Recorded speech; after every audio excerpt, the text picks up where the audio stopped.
અહુનવર ને અવસ્થાની ભાષામાં યથાઓવેરીઓની બંદગી તરીકે ઓળખવામાં આવે છે.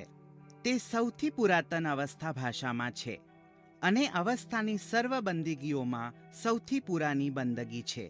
અહુનવરનો અર્થ પરમાત્માની ઈચ્છા શક્તિ એવો થાય છે.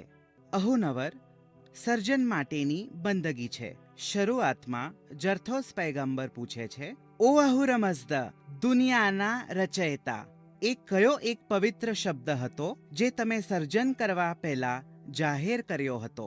અહુરમઝદાએ જવાબ આપ્યો, ઓ જરથોસ, તે પવિત્ર શબ્દ જે મેં સર્જન કરવા પહેલા તમુને જણાવ્યો હતો તે હતો અહુનવર. અહુનવર શબ્દ યાને અહુન એ દાદા અહુરમઝદએ આ સૃષ્ટિનું નિર્માણ કરવા પહેલા ઉચ્ચાર્યો હતો. અહુનવરની બંદગીમાંથી ઉત્પન્ન થયેલી ધ્વનિ એ સર્વ બંદગીઓમાં સૌથી શક્તિશાળી અને ફતેહ આપનાર છે અને તેઓ બુરાઈઓ વિરુદ્ધ શસ્ત્ર તરીકે ઉપયોગ કરી શકાય છે. જરથોસ્તીઓમાં હંમેશા આ બંદગી કરવાનો રિવાજ છે, ખાસ કરીને જ્યારે તેઓ ઘરની બહાર નીકળે, કોઈ પણ નવા કામની શરૂઆત કરે અથવા ઉપરી અધિકારીને મળવા જતા હોય ત્યારે. સારા કાર્યોની શરૂઆત પહેલાં આ બંદગી હંમેશા કરવામાં આવે છે.